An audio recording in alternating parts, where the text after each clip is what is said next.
19 नवंबर 2023 world cup final की इस रात को कौन भूल सकता है। हमारा सबका सपना था कि 1983 में जो कपिल देव ने किया और 2011 में जो धोनी ने किया, जो सचिन को शानदार विदाई दी, वैसा ही हाल 2023 में भी हो। लेकिन शायद भगवान को कुछ और ही मंजूर था।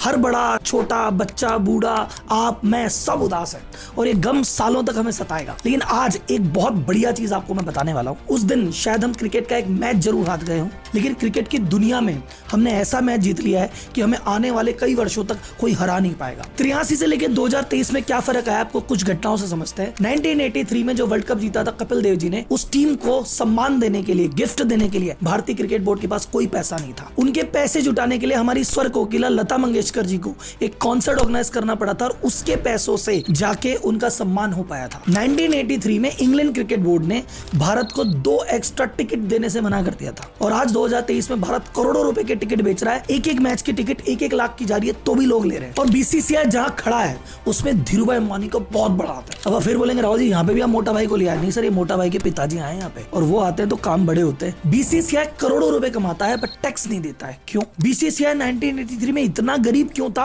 और अगर इतना अमीर अभी बना है तो रास्ते में ऐसा क्या घट गया भाई साहब। ये बीसीसीआई या भारतीय क्रिकेट कंट्रोल बोर्ड कहां से पैसे कमाता है, पैसे कमाने के तरीके क्या क्या है। आईसीसी जो क्रिकेटिंग दुनिया की शीर्ष अथॉरिटी है वो भी बीसीसीआई से डरती है। क्यों? कोई भी ऐसा क्रिकेट बोर्ड नहीं है जो भारत के खिलाफ कुछ बोल जाए। क्रिकेट की दुनिया में भारत की आवाज के बिना एक पत्ता भी नहीं हिलता। ऐसा क्यों होता है? जब बड़े बड़े क्रिकेट बोर्ड की फाइनेंशियल हालत खराब हो जाती है तो बीसीसीआई के आगे हाथ क्यों जोड़ते हैं? आपने आज तक इस चैनल पे बहुत सारी कंपनी की केस स्टडी सुनी है, ब्रांड की सुनी है, बिजनेसमैन की सुनी है। आज सुनिए हमारे फेवरेट खेल को जो चलाने वाली संस्था बीसीसीआई, भारतीय क्रिकेट कंट्रोल बोर्ड के जीरो से हीरो बनने की कहानी। ये कहानी बताती है never ever mess with Bharat, क्योंकि अगर भारत की हट गई ना वो सबको हटा देगा। जनता जनार्दन की जय बोल के करते हैं वीडियो की शुरुआत।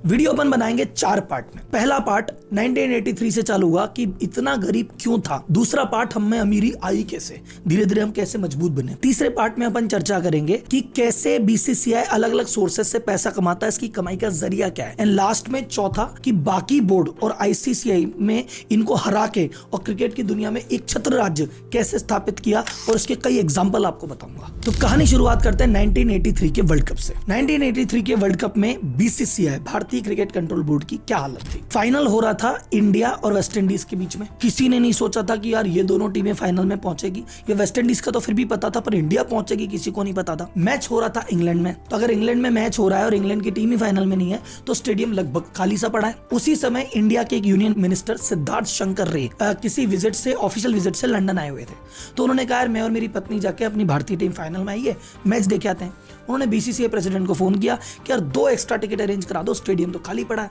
अब बोर्ड का प्रेसिडेंट बोल रहा है कि हमारी टीम फाइनल में है, 2 टिकट करा दो। अपने इंडिया में तो पार्षद सरपंच करा देते, इतना जुगाड़ तो वहां बीसीसीआई प्रेसिडेंट फोन लगा रहा है यूनियन मिनिस्टर के लिए। इंग्लिश क्रिकेट बोर्ड ने कहा नहीं है टिकट, जाओ। कोई बात नहीं, बात आई गई हो गई। लेकिन जो उस समय बीसीसीआई के प्रेसिडेंट थे एनकेपी साल्वे, ये बात उनको चुप गई, किरकिरी हो गई। बोले यार अब यार ये तो नहीं चलेगा, अब कुछ तो इनका करना पड़ेगा, ये तो इन्होंने ज्यादा ही दिखा दिया। अच्छा, उस समय अगर अपन देखेंगे तो वर्ल्ड कप शुरुआत हुआ था 1975 से। तो 1975, 79, 83 ये तीनों वर्ल्ड कप इंग्लैंड में ही हो रहे थे। उन्होंने कहा इंग्लैंड में वर्ल्ड कप हो रहा है, इसको इसी बात का घमंड है, पहली बार तो वर्ल्ड कप इंग्लैंड से बाहर लेके जाएंगे। अच्छा, दूसरी चीज एक आप कह सकते हैं कि सर उस समय भारत ने विरोध क्यों नहीं किया, एनकेपी ऐसे नहीं कर देते, वैसे नहीं कर देते। उस समय सर हमारे बजट की आपको हालत बताता हूँ, बीसीसीआई चल रहा था लॉस में। हमारे खिलाड़ियों को, कपिल देव जो भाई साहब उस लेवल पे परफॉर्मर है, उनकी जो सैलरी थी वो थी 1500 रुपए पर मैच और उनको 200 रुपए डेली अलाउंस मिलता था। जो अपने खिलाड़ियों को ये देता हूं तो सोचो क्या बजट होगा और क्या विरोध करेगा। 1983 में जब वर्ल्ड कप जीत के खिलाड़ी आए तो बोर्ड ने कहा खिलाड़ी जीत के तो आ गए, फिर इनको इनाम देने के लिए, इनका सम्मान करने के लिए कुछ है ही नहीं। फिर लता मंगेशकर जी बीच में आई। लता मंगेशकर जी ने एक फ्री में कॉन्सर्ट ऑर्गेनाइज किया, 20 लाख रुपए रेस किए, उस धनराशि से इनको पुरस्कार दिया गया। तो सैलरी वैसा पैसे देने हमारे पास थे नहीं, ना सम्मान के पैसे, ना खेलने के पैसे, लेकिन फिर भी उन्होंने कहा नाक पे आ गई तो आ गई। और आपको पता है भारतीय की हटी तो फिर हटी। अब 3 बार से वर्ल्ड कप हो रहा था इंग्लैंड, तो इन्होंने कहा भैया कुछ करना पड़ेगा। तो उन्होंने बात करी उस समय के जो एयर मार्शल नूर खान जी पीसीबी के प्रेसिडेंट थे, पाकिस्तान क्रिकेट बोर्ड के, उनके साथ बैठ के बात की। बोले भाई साहब ऐसा है कि वर्ल्ड कप वहां से तो निकालो, अपन आपस में कहीं भी कर लेंगे, पर एक बार वहां से तो बाहर निकाला जाए। तो इन्होंने आपस में लॉबिंग कर ली, ऑस्ट्रेलिया को भी साथ में ले लिया, बाकी को भी साथ में ले लिया कि इंग्लैंड में नहीं होने देंगे। तो आईसीसीआई में जब वोटिंग हुई कि भाई अगला वर्ल्ड कप कहाँ होगा, तो इन्होंने वोटिंग सारे एक पक्ष में कर दी और 16-12 के वोट के अंतर से ये पहली बार वर्ल्ड कप इंग्लैंड से बाहर गया और ये भारतीय धरती पे 87 में हुआ। अगर कोई भी कंट्री अपने यहाँ वर्ल्ड कप कर रही है तो बाकी मेंबर कंट्री को पैसा देती है कि चलो तुम वर्ल्ड कप में पार्ट ले रहे हो, हम होस्ट है, तुम आओ। उस समय इंग्लैंड सबको 20-20 हजार डॉलर देता था, इन्होंने कहा 40-40 हजार डॉलर देंगे, तुम तो हमारे फेवर में बोलो। तो पहले ही बजट कंगाल हालत और 20 हजार की जगह पूरी टीम को 40-40 हजार डॉलर का कमिटमेंट कर दिया। पर जैसे नाक पे ले दे के 87 में वर्ल्ड कप को लेके आ गए इंडिया में। वर्ल्ड कप की अप्रूवल तो आ गई 87 में, यहाँ होगा, पैसे तो है ही नहीं भाई साहब।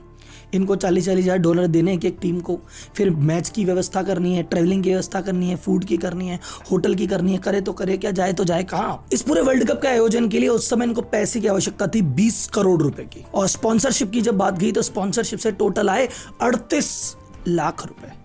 अब 20 करोड़ की जरूरत है, 38 लाख आए, तो बाकी पैसे कहां से आए?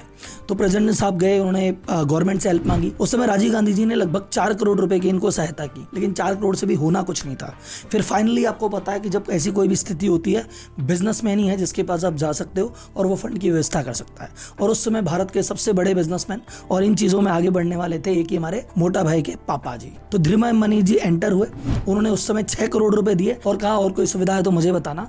लेकिन 1987 के वर्ल्ड कप का नाम था रिलायंस वर्ल्ड कप। जैसे तवीर अंबानी के सहयोग से वो वर्ल्ड कप हुआ, वो वर्ल्ड कप में हम हार गए, हमारे हाथ जीत तो नहीं लगी, लेकिन हम एक तरह से डिप्लोमेटिकली जीत चुके थे कि हम वर्ल्ड कप इंग्लैंड से बाहर ले आए और हमारी धरती पे मैच करवा दिया। एक आकाश चोपड़ा के इंटरव्यू की रेयर क्लिप है, अगर आप देखेंगे, अगर मैं एड्रेस आप चला पाएंगे। एक टाइम था जब ये ऑस्ट्रेलिया में क्रिकेट खेलने जाते थे, हमारी टीम, बॉल खरीदने के पैसे नहीं होते थे। BCCI at that time could not afford those many balls. अगर टूर पे जा रहे हैं तो वहां पे मान लो 50 बॉल खेलने के लिए चाहिए, वो तो जैसे तैसे अरेंज करके दे दी जाती थी, पर प्रैक्टिस के लिए 200-250 बॉल की और आवश्यकता होती थी।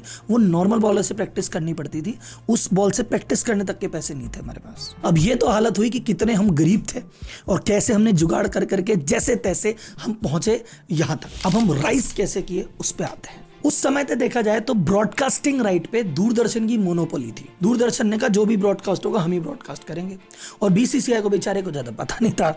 बीसीसीआई ने बकायदा हर मैच के प्रसारण के 5 लाख रुपए बीसीसीआई दूरदर्शन को देता था कि हम मैच कर रहे हैं, प्लीज दिखा दो। फिर एक टर्निंग पॉइंट आया, जैसे एनकेपी साल्वे जी ने काम किया था, टर्निंग पॉइंट आया, आपने नाम सुना होगा शायद, जो पुराने क्रिकेट से जुड़े हैं, जगमोहन डालमिया जी, वो बने बीसीसीआई के प्रेसिडेंट। उन्होंने कहा यार ये बात तो गड़बड़ है, तो उन्होंने बकायदा कोर्ट में जाके इसके खिलाफ केस लड़ा कि जो ब्रॉडकास्टिंग के जो राइट है ना, दूरदर्शन के थोड़ी है, तो हम क्रिकेट करा रहे हैं, हम कराएंगे, ये राइट तो हमारे। कोर्ट केस हुआ, बकायदा कोर्ट केस जीते और फिर बीसीसीआई को मिला कि चलो ब्रॉडकास्टिंग राइट तुम्हारे हैं, ये पैसा तुम्हारे हाथ में आएगा। अच्छा, उस समय तक इंटरेस्टिंग बात यह कि देखो 91 से पहले का पीरियड था, तो भारत में बहुत ज्यादा कमर्शियलाइजेशन नहीं था, टीवी नहीं थे, कुछ भी नहीं था, तो उस समय इनको पता नहीं था कि हमारे पास कितनी खतरनाक वैल्यू है। पर 91 में जाके जब लिबरलाइजेशन हुआ और बाकी बाजार खुला और बाकी कंपनियां आने लगी, तब इनको अपनी असली औकात समझ में आई। साउथ अफ्रीका टीम इंडिया में आई दौरा करने और इंडिया साउथ अफ्रीका का मैच हुआ। तब साउथ अफ्रीका की टीम के प्रशासन ने बीसीसीआई से पूछा ब्रॉडकास्टिंग राइट के कितने पैसे देने हैं। अब बीसीसीआई से सर खुजा रहा है कि देने हैं, हम तो खुद ही पैसे देते हैं, आप कह रहे हो कि तो आप हमको पैसे दोगे? बोले हाँ सब देते तो हैं, आप क्या लेते नहीं क्या? तो उनको तब पता पड़ा कि भाई हमारे पास तो इतना बड़ा हथियार पड़ा है इस चीज की, जिसके हम पैसे देते थे, दिखाने के 5 लाख, बल्कि हमको तो पैसे लेने चाहिए इस बात के। और पहली बार ब्रॉडकास्टिंग राइट का पैसा उस साउथ अफ्रीका वाले मैच में इनके हाथ में आया। फिर 1993 में 1993 में इंग्लैंड के खिलाफ एक मैच हुआ, उस समय $6 लाख इन्होंने ब्रॉडकास्टिंग फीस के लिए, जो लगभग उस समय के 2 करोड़ रुपए होते थे। तो तब जाके बीसीसीआई को लगा कि अपने पास भी कमाई का एक जरिया है। उसके बाद धीरे धीरे करते करते स्पॉन्सरशिप कमाते कमाते 2006-07 तक इन्होंने 650 करोड़ से ज्यादा कमा लिए थे। और 6-7 का फिगर के बाद 2008 में एक ऐसी घटना घटी, उसके बाद इनको मुड़ के देखने की जरूरत नहीं है। वो कौन सी घटना थी आपको पता है? चैट बॉक्स में बता देना, लेकिन मैं आपका सब्र का इम्तिहान नहीं लेता। वो घटना थी आईपीएल आने के बाद जो बीसीसीआई की जिंदगी में और किस्मत में बदलाव हुआ है, वो पहले कभी नहीं हुआ था वैसा।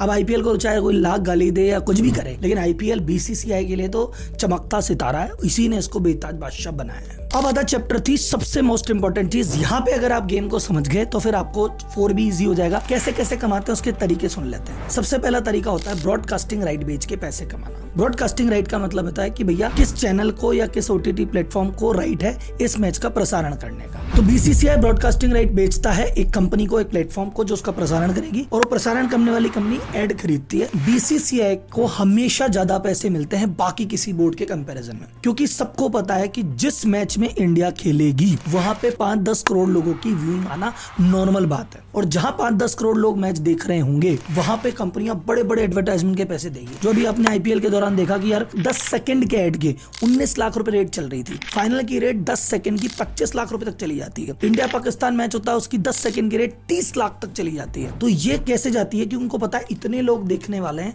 तो वो 10 सेकंड के 30 लाख भी जनता देती है। अब ऐसा किसी और बोर्ड में पॉसिबल नहीं है। आप समझो इंडिया और पाकिस्तान का मैच हो रहा है तो इंडिया वाले देखेंगे तो पैसे ज्यादा मिलेंगे।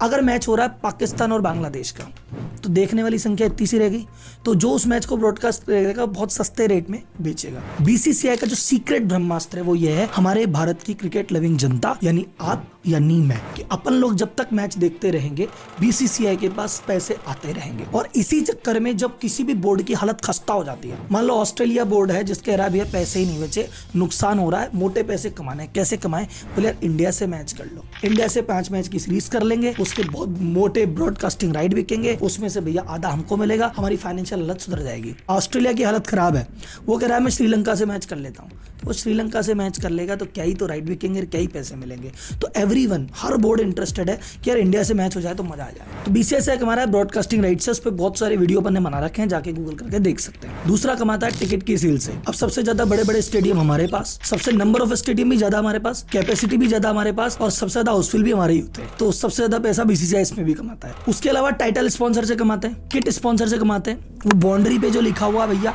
वो उससे कमाते हैं, स्टेडियम के दौरान जो टिकट फूड सेल्स होती है, मर्चेंडाइज सेल होती है, उससे कमाते हैं। तो इतना सब करने के बाद आज की रेट में जो BCCI की नेटवर्थ है वो है 25,000 करोड़, और सालाना जो कमाई होती है 4,500 करोड़। तो 83 के टाइम क्या गरीबी थी और आज 2023 के दिन पे क्या अमीरी है। अगले आप समझो ICC हमारे आगे एक शब्द नहीं बोल सकता। कैसे, ये इस पार्ट में समझते हैं। BCCI इकलौता क्रिकेट बोर्ड तो है नहीं वर्ल्ड में, ऐसे बहुत सारे बोर्ड हैं, लेकिन ICC बहुत ज्यादा घबराता है। क्यों? क्योंकि कमाऊ पूत के ताने हर कोई सुनता है, दूध देने वाली गाय के लात हर आदमी को सहन होती है। ICC का 80% रेवेन्यू इंडिया से आता है। तो हमारा बोर्ड सबसे ज्यादा कमाता है, क्लियर। हमारे खिलाड़ी भी सबसे ज्यादा कमाते हैं। टॉप 10 खिलाड़ी की लिस्ट जब भी आएगी क्रिकेट की, उसमें 10 में से 7-8 इंडिया के ही होंगे। किसी भी टीम की हालत पतली हो जाए, जैसे मैंने भी आपको समझाया, वो इंग्लैंड क्रिकेट बोर्ड जो एक जमाने में हमको 2 टिकट के लिए तरसा रहा था, जब उसकी फाइनेंशियल हालत खस्ता हो जाती है तो साल में 1-2 बार BCCI के हाथ जरूर उड़ता है कि भाई साहब प्लीज यार एक मैच करा दो ताकि थोड़ी बहुत बैलेंस शीट सुधर जाए। हमारा दबदबा क्या है, आपको दबदबा बताता हूँ। 2008 में DRS का रूल आया, जितनी भी बोर्ड थे सबने सहमति दे दी, हाँ DRS लगाएंगे। BCCI ने ऑब्जेक्शन कर दिया, नहीं जी हमको नहीं समझ आ रहा, DRS डायरेक्ट नहीं लगा सकते, जो कैप्टन है वो डिसाइड करेगा। सब बोर्ड एग्री थे एक तरफा, लेकिन BCCI ने ऑब्जेक्शन डाल दिया, तो उन्होंने कहा अरे बड़े लोग हैं इनके बीच में क्यों बोले। उन्होंने कहा नहीं BCCI आप जैसे बोल रहे हो वैसे ही करेंगे। दूसरा एग्जांपल, आपको किस किस को मंकी गेट याद है? हरभजन सिंह ने एंड्रू सैमंड का मजाक उड़ा दिया था और बहुत बड़ा हल्ला मच गया था उस बात का। ICCI ने एक्शन लेते हुए 3 मैच के लिए हरभजन सिंह को निलंबित कर दिया। BCCI ने कहा ये बात अच्छी नहीं लगी, हमारे खिलाड़ी को ऐसे कैसे कर दिया। ICCI बैकफुट पे आया, कहा कोई निलंबन नहीं है, छोटी सी पेनल्टी लगा के कहा खेलो आप तो। तीसरी डोमिनेंस, आपको याद है एक जमाने में काला सा एम्पायर था स्टीव बकनर, हमारे सचिन को कई बार नॉट आउट को आउट किया, याद है? हमारे BCCI ने शिकायत की है हमको ठीक नहीं है, बंदा हमारे लिए बायस्ड आदमी है, उसको एम्पायर के पैनल से हटा दिया है। कोरोना काल चल रहा था, हर चीज के लिए मनाही थी कि भैया कोई मैच नहीं, कुछ भी नहीं। BCCI ने कहा हम करा लें IPL, ICC ने कहा तुम तो करा लो, तुम बड़े लोग, तुम्हें कौन मना करेगा।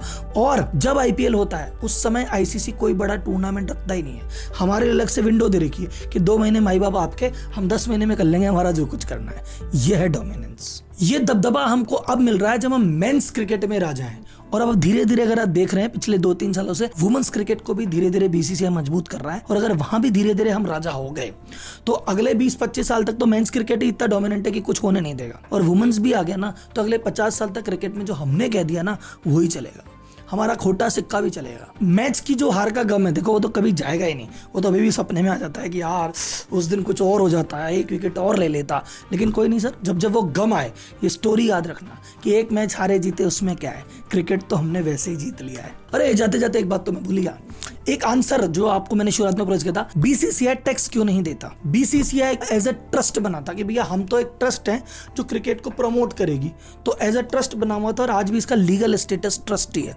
इसलिए बीसीसीआई कितने भी कमाई कर ले वो 1 रुपए भी टैक्स नहीं देता बाकी किसी भी क्रिकेट वाले पोर्शन पे। हाँ, आईपीएल वाले पोर्शन को इन्होंने कहा यह प्रमोशन नहीं है तो अलग ही चीज है, तो आईपीएल से जितनी भी इनकम होती है उस पर जरूर टैक्स इनको देना पड़ता है। बाकी उसके अलावा भी पूरे वर्ल्ड कप में जो जो कमाया ना तो सब टैक्स फ्री है भाई साहब। बीसीसीआई की इस मजबूती का एक ही राज है, आपका और मेरा क्रिकेट के प्रति प्यार। जब तक ये प्यार बना रहेगा हमारा डोमिनेंस बना रहेगा। तो क्रिकेटर से प्यार करते रहिए, क्रिकेट से प्यार करते रहिए, हमारा झंडा ऐसे ही बुलंद रहेगा। फिर पाकिस्तान हो या इंग्लैंड सबको धूल चटाएंगे। धन्यवाद, जय हिंद।